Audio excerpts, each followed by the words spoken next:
शयनो भुनक्तु शरीरं कर्वावहै तेजस्विनावधीतमस्तु मा विद्विषावहै। ओम शांति शांति शांति। अखंडमंडलाकारं व्याप्तं येन चराचरं तत्पदं दर्शितं येन तस्मै श्री गुरुवे नमः। गुरुर्ब्रह्मा गुरुर्विष्णु गुरुर्देव महेश्वर गुरु साक्षात् परब्रह्म तस्मै श्री गुरुवे नमः। तस्मै श्री गुरुवे। दयानंद। समस्त गुरुजनों की तरफ से सबका भरपूर आशीर्वाद।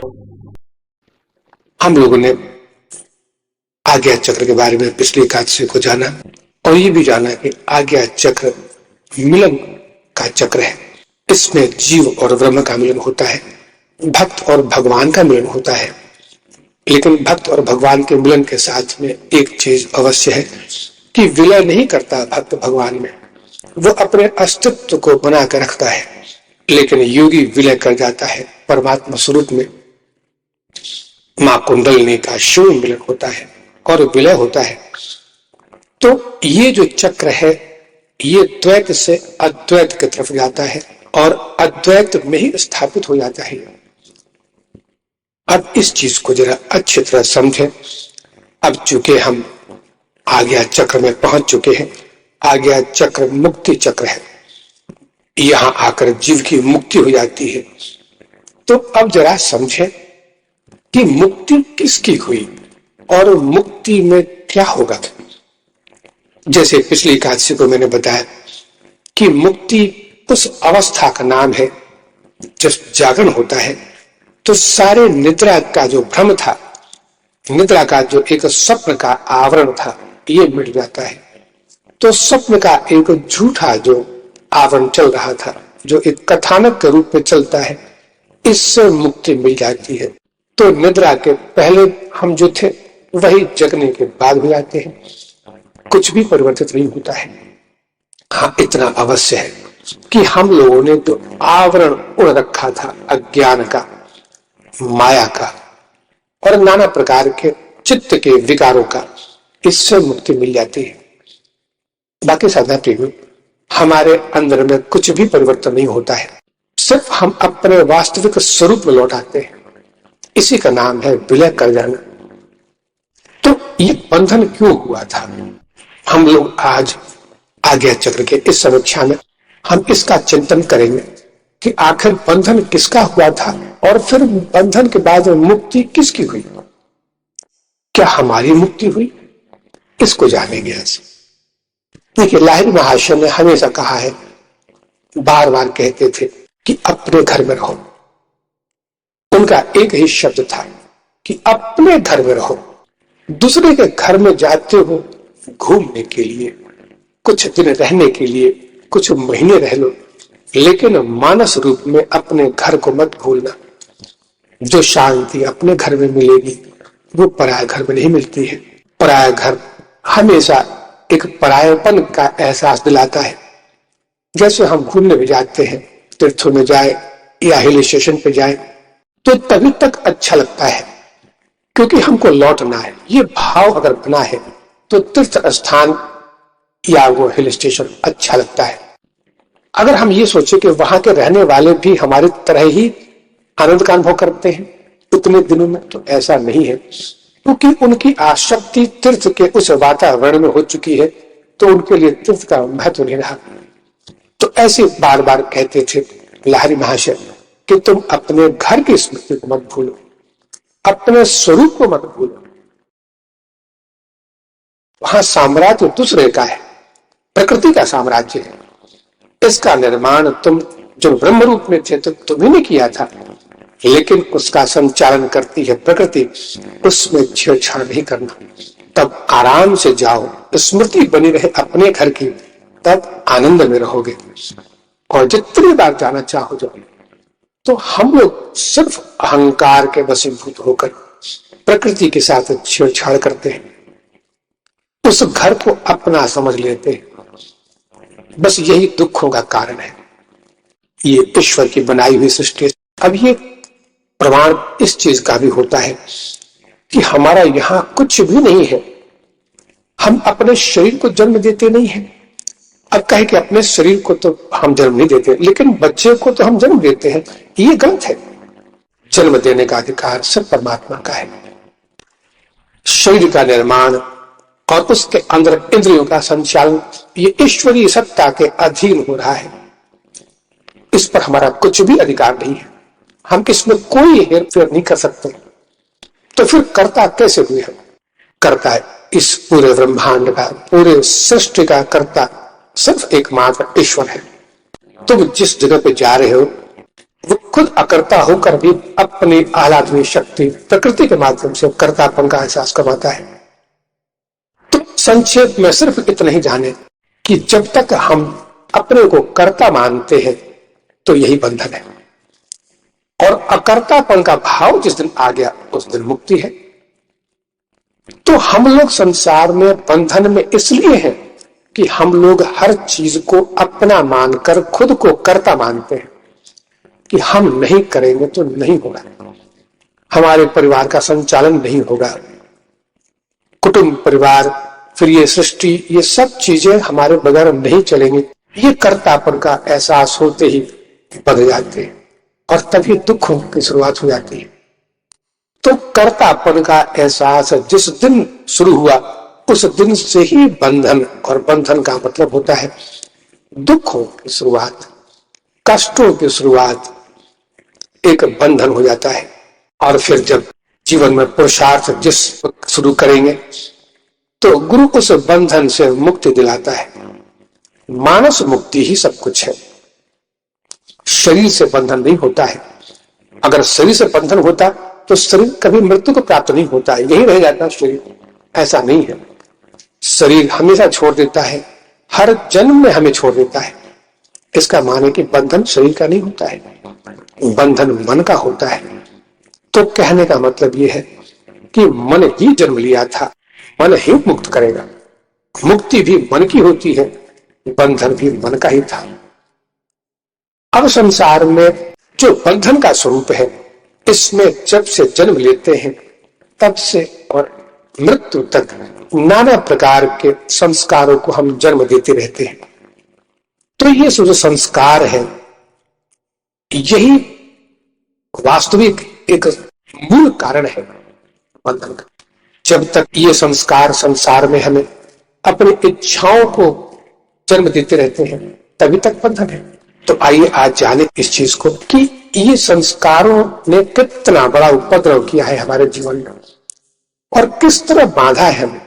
साधन भी अब तक साधन पथ पे हम लोगों ने एक से एक क्रियाएं की हैं और कठिन से कठिन व्याख्याएं सुनी है।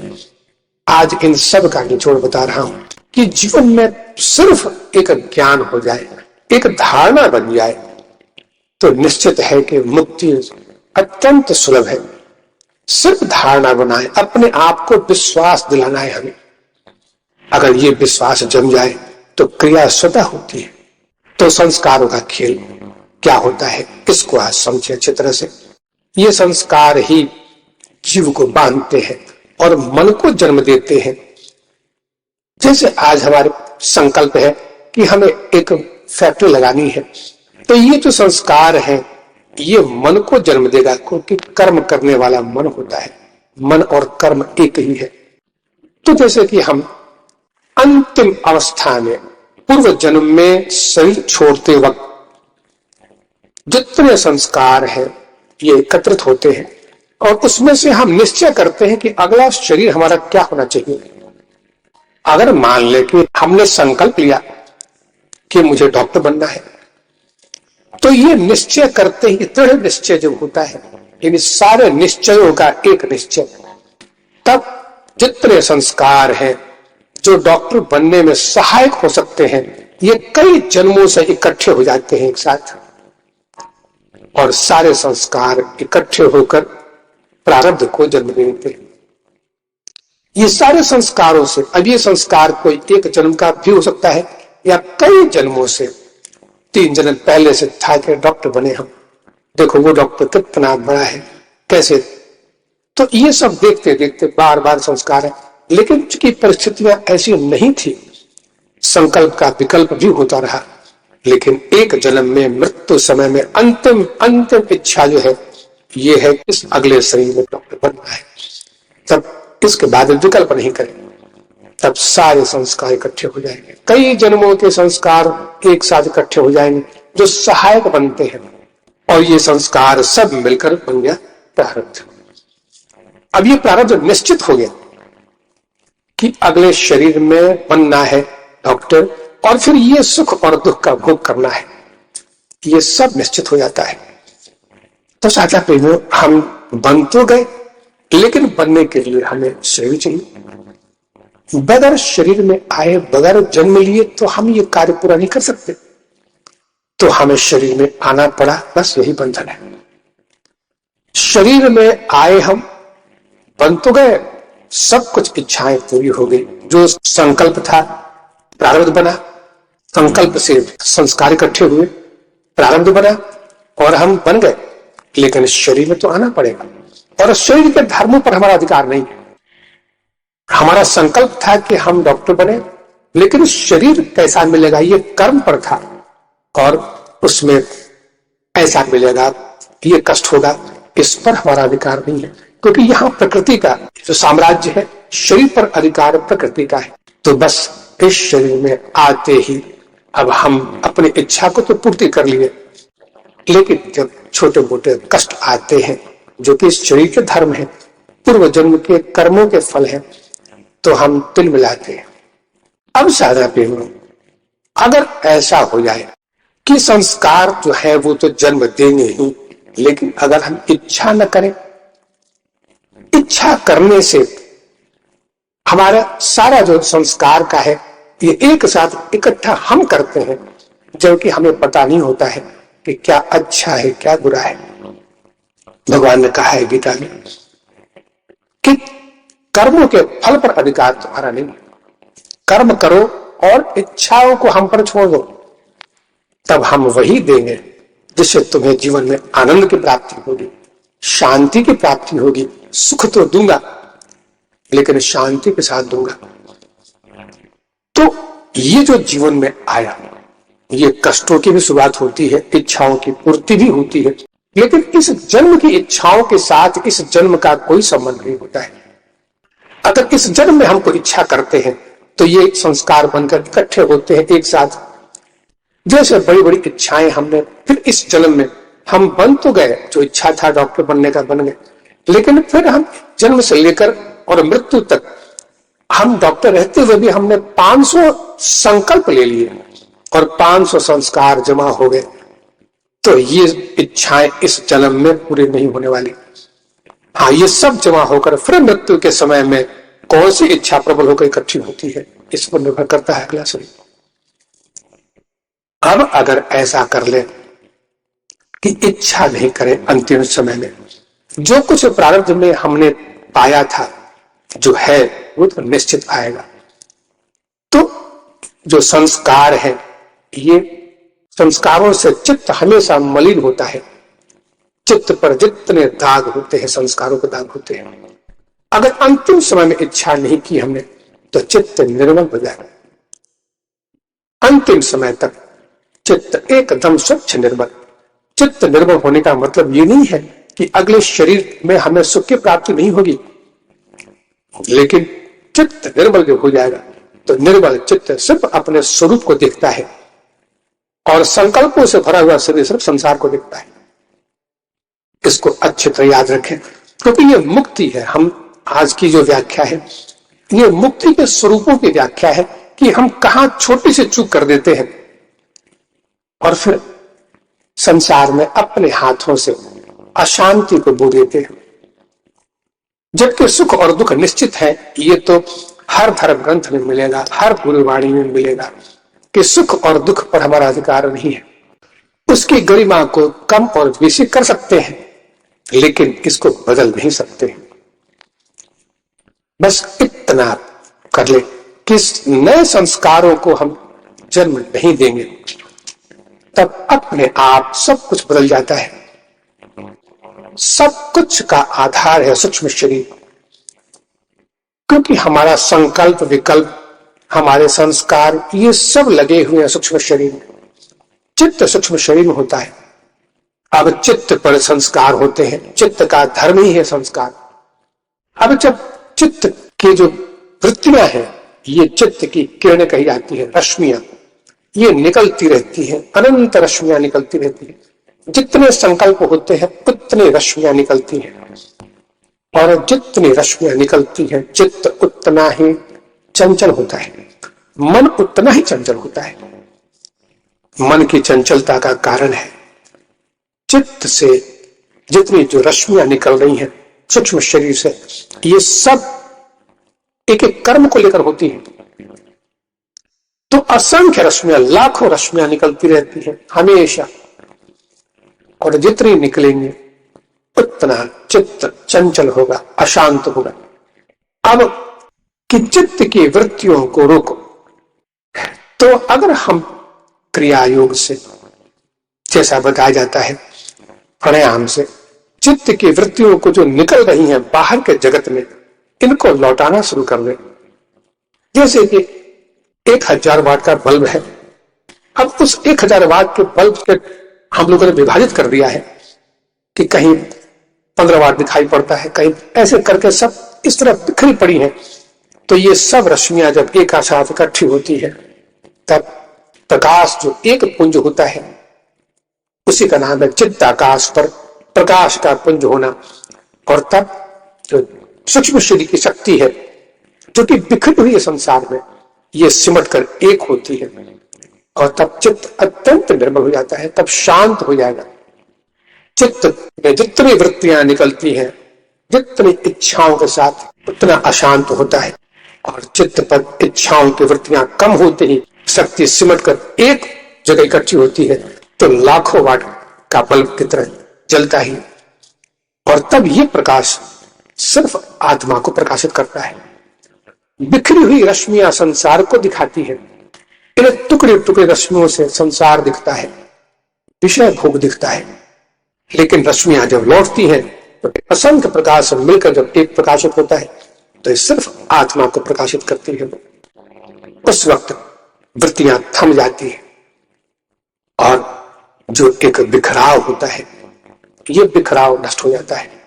तब शांति मिलती है, तब जीवन में, और इसी को मुक्ति का स्वरूप मान लें, क्योंकि योग से चित्त वृत्ति निरोधा। ऋषियों ने कहा है कि वृत्तियों के फैलाव को रोको। वृत्तियों के फैलाव से मतलब ज्यादा प्रेमी, ऐसा नहीं है कि हमें सन्यासी बनना है। अपनी जो वृत्तियां निकल रही हैं आसक्ति की, संसार में कितनी आसक्तियां हैं, राग द्वेष नाना प्रकार के व्यवहारों से होती हैं, इनको सिमटना है। जो आवश्यक चीजें हैं इन पर शक्ति खर्च करें तो ठीक है, लेकिन जो अनावश्यक शक्तियां खर्च होती हैं, ये वृत्तियों को चंचल करती हैं, और तब मन अशांत होता है, और अशांत मन कभी एकाग्र नहीं हो पाता है। अब मैं जो चीज समझाने जा रहा हूं, क्योंकि ये मुक्ति का है, आज्ञा चक्र का संबंध मुक्ति से है, और 4 तरह की मुक्ति बताई गई है। ये 4 तरह की मुक्ति एक योगी अपने जीवन में कैसे अनुभव करता है और एक भक्त कैसे करता है, इसको जान लें।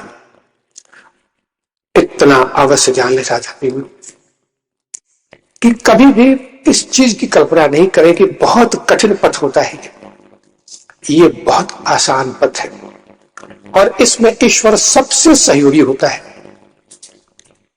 कभी कभी लोग कहते हैं ऐसा कि ईश्वर ने हमें ऐसे बंधन में डाल दिया, इस तरह के कष्टों में डाल दिया, हमें फंसा दिया संसार में।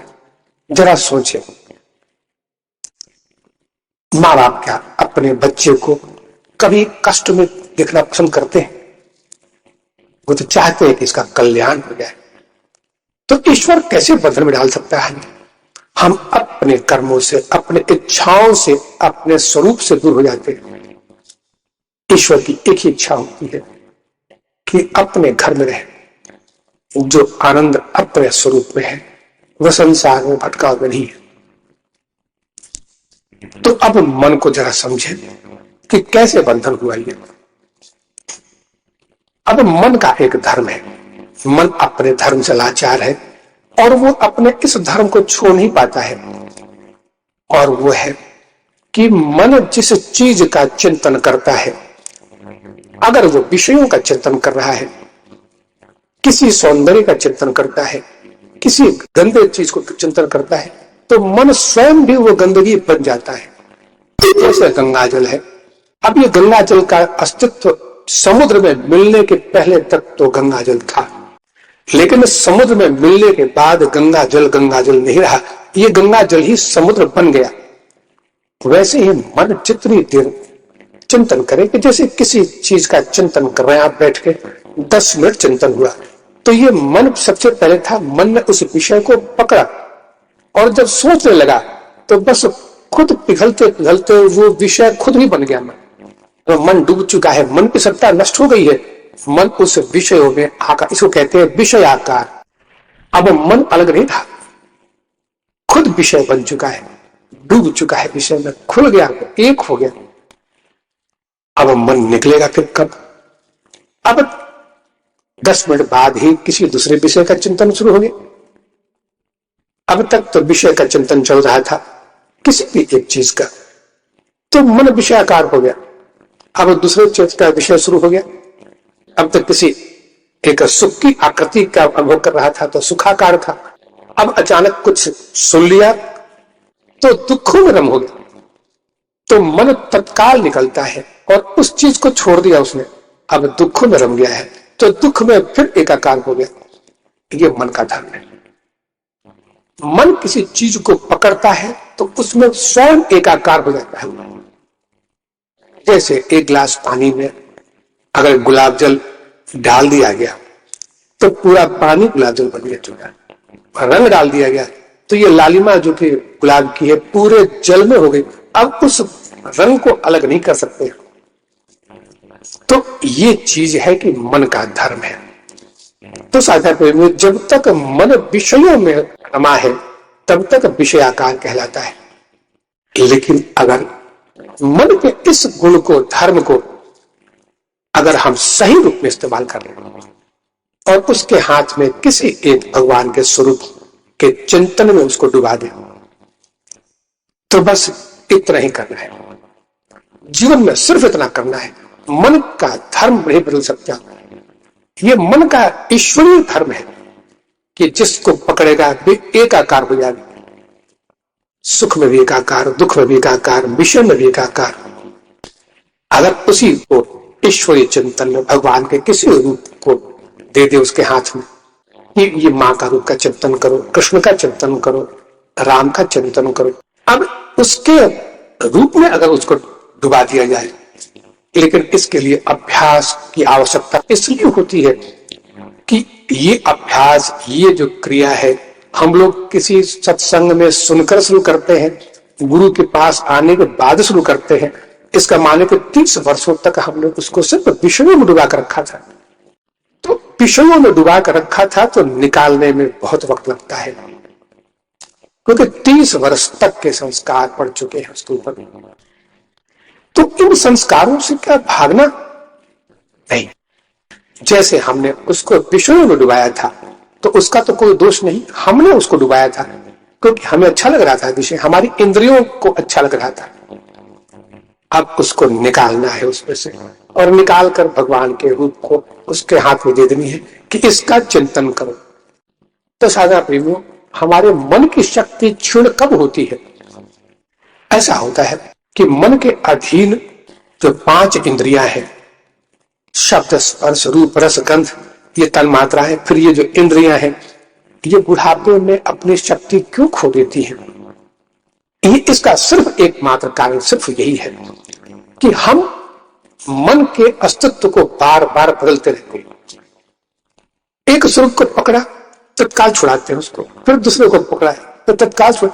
यानी दिन भर में हमने 50 बार किसी विषय का चिंतन किया, फिर निकाला, फिर दूसरे विषय का चिंतन किया, फिर निकाला, तो होते होते मन की शक्ति क्षीण होती चली जाती है और मन दुर्बल हो जाता है।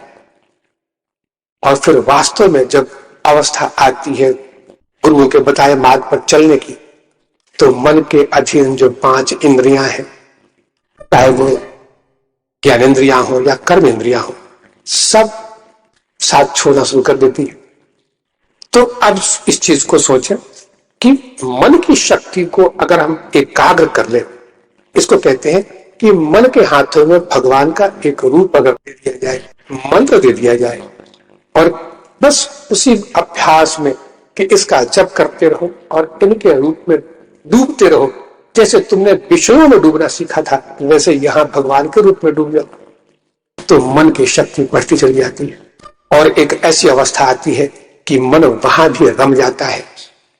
अब ये अवश्य है कि भगवान के रस में डूबने में उसको वक्त इसलिए लगता है कि वहां तो रस आ रहा था विषयों में, यहां रस नहीं मिलता है शुरू में, लेकिन जिस दिन रस मिल गया इसको, उस दिन ये निकलेगा नहीं, क्योंकि विषयों के भोग में अंतिम जो भोग है तो दुख ही है, यहां दुख नहीं है। तो मन की शक्ति बढ़ जाती है और मन जब एकाकार हो जाएगा, जैसे भगवान कृष्ण का रूप दिया हमने, भगवान कृष्ण का मंत्र दिया, रूप दिया, तो डूबते डूबते मन एकाकार हो जाएगा। अब ये मन खत्म हो गया, मन हर अवस्था में मरता है, दिन भर में 50 बार मन की मृत्यु होती है, क्योंकि जिस विषय का चिंतन करते करते खुद उसमें रम गया तो मन खत्म हो गया, तो विषय ही हो गया वो मन। तो यहां जो विलय करेगा मन का भगवान के रूप में, जब विलय करेगा भगवान के मंत्र के रूप में, तो इसी को कहते हैं सायुज्य, यानी एक हो गया मंत्र और भगवान, एक हो गए, भगवान का रूप और मन एक हो गया, यही है सायुज्य मुक्ति। तो मैंने 4 मुक्तियों का कहा था, ये पहली मुक्ति हो गई सायुज्य मुक्ति। अब एक स्वरूप हो गया, मन की सत्ता मिट गई और कृष्णमय हो गया। मन भगवान कृष्ण का चिंतन करते करते भगवान कृष्ण में डूब गया और उसके सामने प्रत्यक्ष भगवान कृष्ण ही है, क्योंकि दूसरा होने का मतलब है कि मन की सत्ता बनी हुई है। लेकिन ज्यादा प्रेमी एक बात याद रखें, भगवान कृष्ण का इस कृष्णाकार दर्शन से कोई संबंध नहीं। ये दर्शन होते हैं मन जब एकाकार हो जाएगा, इसको कहते हैं निरुद्ध अवस्था। निरुद्ध अवस्था जब होती है, एकाग्रता, एकाग्र और निरुद्ध, तो ये निरुद्ध जब हो जाएगा मन भगवान के रूप में, भगवान के मंत्र के लय में, तब एकमात्र प्रत्यक्ष भगवान का दर्शन होता है। इसी को कहते हैं भगवान का दर्शन। पुराणों में जितनी जगह आप पाएंगे भगवान ने उसको दर्शन दिया। ये एकाकार साधना करते करते, तपस्या करते करते मन विलय कर गया भगवान के रूप में, तब मन की शक्ति इतनी बढ़ गई और भगवान के साथ एकाकार, तो मन की मृत्यु और भगवान का दर्शन एक साथ होता है। लेकिन जब तक मन जिंदा है तब तक दर्शन नहीं होता। तो भगवान का दर्शन हो गया, इसका मतलब ये हुआ कि ये जो दर्शन है इसका भगवान कृष्ण से कोई संबंध नहीं है। इसी का नाम है मन का कृष्णमय स्वरूप हो जाना। ये मन ही है जो कृष्णमय बन चुका है, ये सायुज्य। अब जब कृष्णमय हो गया मन, तो भगवान कृष्ण के सारे गुण, सारी शक्तियां उसमें आती हैं मन में, और मन माने हम लोगों में, तब हमारे अंदर में सारे गुण भगवान कृष्ण के आएंगे, एक एक करके सारे गुण आएंगे। भगवान कृष्ण है, माँ है, राम है, शिव है। जिसमें मन रम जाएगा उसकी शक्ति अपने आप आती है। इसी का नाम है शास्त्रीय मुक्ति, यानी उसकी जो शक्ति है वो अंदर आ गई। अब प्रत्यक्ष हम खुद ही बन गए, क्योंकि भक्त और भगवान में अंतर नहीं होता है। अब भक्त चूंकि अपनी शक्ति को अलग रखता है, क्योंकि उसको आनंद का भोग करना है, प्रेम का भोग करना है भगवान के साथ, भक्ति का, लेकिन योगी लय कर जाता है। तो यह शास्त्रीय मुक्ति होगी। और शास्त्रीय मुक्ति के बाद में रूप आता है, और रूप जब भी होगा, जैसे मैंने एकादशी को बताया था कि कोई भी जो शब्द है ये प्रकाश में विलय करेगा, और प्रकाश में विलय करने के बाद में रूप का विलय होगा। अब जब ये एक साथ मन इकट्ठा होकर भगवान के साष्टय रूप में इकट्ठा होता है, तो जो अंदर में जो प्रकाश होता है, अद्भुत प्रकाश, यही आत्मा का प्रकाश है। ये इसी को हमारे पुराणों ने औरा कहा है, यानी हर व्यक्ति के पीछे एक प्रकाश पुंज होता है, मस्तक के पीछे औरा कहते हैं इसको। तो ये ज्योतिर्मय है, ये तीसरी मुक्ति है, ये अद्भुत प्रकाश होता है। अब इस प्रकाश में दो चीजें भगवान कहते हैं भक्त से कि अपनी सत्ता बना कर रखना चाहते हो तो रखो, और नहीं तो तुम्हारे पीछे ही हम हैं, इसमें विलय कर जाओ। तो अगर विलय कर जाता है तो यही है सारूप्य मुक्ति। तो सामीप्य और सारूप्य, तो ये चार प्रकार की मुक्तियां बताई गई हैं। लेकिन भक्त इस स्वरूप को, अपने स्वरूप को अलग रखता है, उसको आनंद है, भक्ति में एक अद्भुत आनंद है। तो तीन शरीर होते हैं, स्थूल का विलय हो गया सूक्ष्म में, और सूक्ष्म का कारण में विलय होता है। लेकिन भक्त अपने कारण शरीर को नष्ट नहीं करता, नष्ट करते ही वो मुक्त हो जाएगा, लेकिन ऐसा चाहता नहीं है, इसलिए अपने स्वरूप को जिंदा रखता है। तो साधना में ये जो चार प्रकार की मुक्तियां हैं, इसमें योग साधना में हम विलय करते हैं, और भक्ति के साधना में हम अपने स्वरूप को बनाकर रखते हैं। ये सब मुक्ति पथ है। भक्त भी वैसे ही मुक्त कहा गया है इसमें, और साधक भी।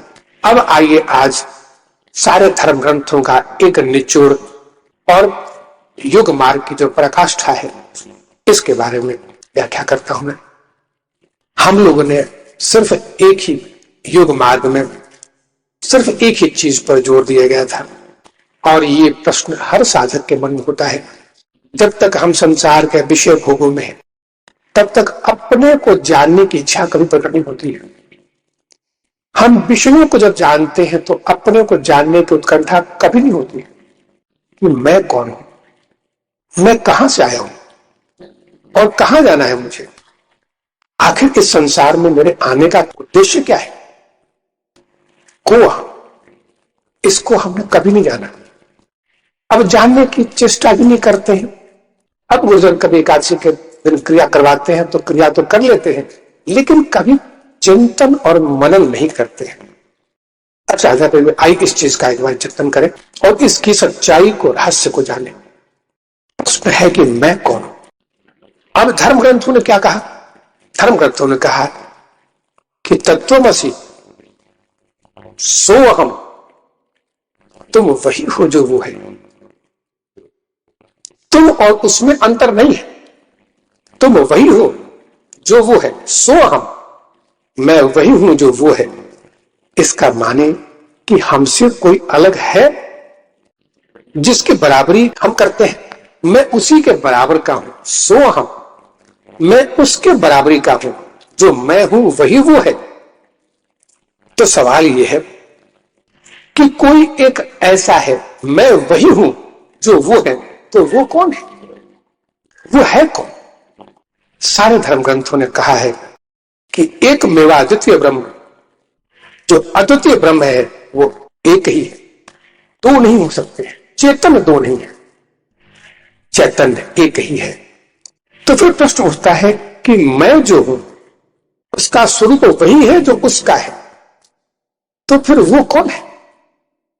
और फिर अगर वो हमसे कोई अलग सत्ता है तो उसका जो चैतन्य रूप है हमसे अलग होना चाहिए, क्योंकि चैतन्य दो नहीं हो सकते हैं। तो इसका माने कि दो की सत्ता है, लेकिन किसी धर्म ग्रंथ ने दो की सत्ता को स्वीकार नहीं किया है। भक्ति मार्ग अलग चलता है, लेकिन ज्ञान मार्ग सिर्फ एक की सत्ता को स्वीकार करता है कि हमसे अलग कोई सत्ता नहीं है। तो सवाल है कि उसको फिर कैसे जाने हम?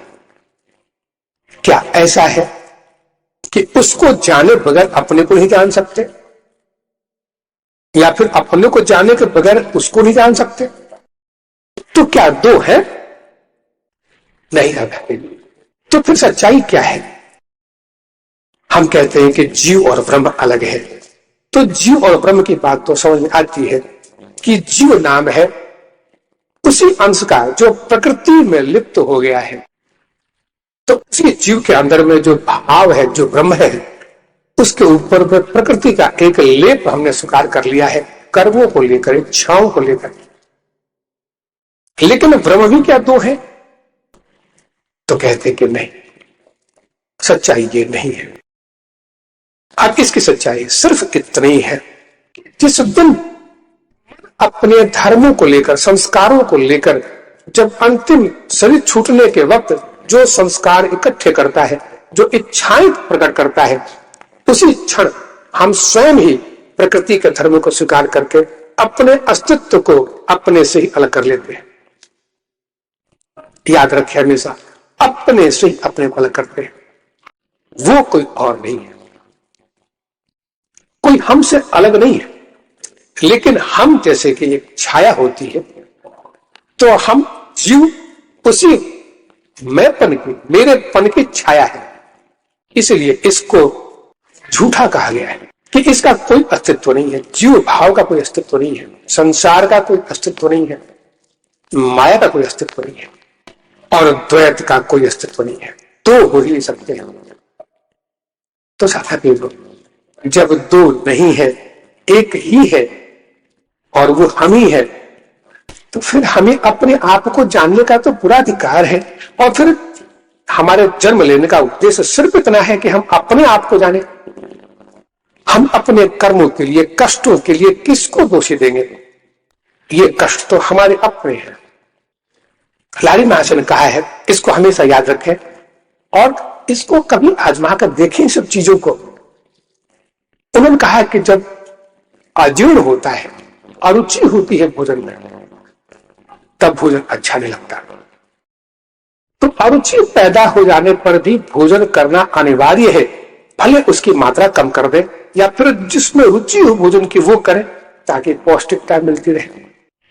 कहते कि यही चीज क्रियायोग के साथ है।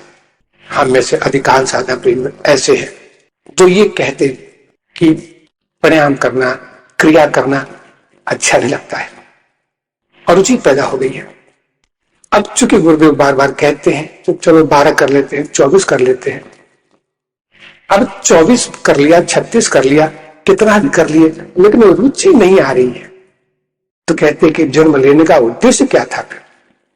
हम संसार में क्यों आए हैं? संसार में आने का उद्देश्य क्या गृहस्थी बसाना था? जो संकल्प लिया था अंतिम समय में वो पूरा तो हो गया, लेकिन इसके अलावा भी तो एक उद्देश्य है। वो तो प्रारब्ध था, वो तो फल देगा ही, वो तो सुख और दुख का निश्चित है। लेकिन पुरुषार्थ तो अरुचि हो या रुचि हो, ये क्रिया करनी है। कहते हैं कि क्रिया को नहीं छोड़ना चाहिए। शुरू शुरू में तो अरुचि पैदा होती है। अब कभी हिसिंग साउंड नहीं आया, तो कभी घुटने में दर्द है, कमर में दर्द है, समय नहीं है, कई तरह की अरुचि पैदा होती है। तो अरुचि होने पर भी क्रिया निश्चय करनी है। देखिए, इस जन्म में अगर कर सके, शुरुआत कर दे, तो निश्चित है कि इसका आनंद तब मिलेगा जब क्रिया अपने उस पराकाष्ठा तक पहुंचा देगी, कम से कम अनाहत चक्र तक पहुंच जाए। दूसरी बात उन्होंने कहा, संसार में हम जब जन्म लेते हैं तो हमारा जो 3/4 भाग है जीवन का, ये बीत जाता है विषय भोग में, संसार के विषय भोग। और साथ में वो कभी कभी तो ऐसा है कि कितने लोगों का जो महाभोगी है, उनका सारा जीवन बीतता है भोग में। वृद्धावस्था में इंद्रियां साथ नहीं दे रही हैं, फिर भी कल्पनाओं में डूबते हैं, उन कल्पनाओं में जीते हम, यानी विषयों से नाता तोड़ते नहीं। तो कहते हैं कि ये विषय का भोग करने वाला कौन है? कहते हैं कि ये विषय का भोग करने वाला प्राण है। जब तक प्राण इड़ा और पिंगला में चलता है, तब तक मन की शक्ति जिंदा रहती है और मन ही विषयाकार बनता है। तो कहते हैं कि पीड़ा और पिंगला में प्राण का प्रवाह रोको।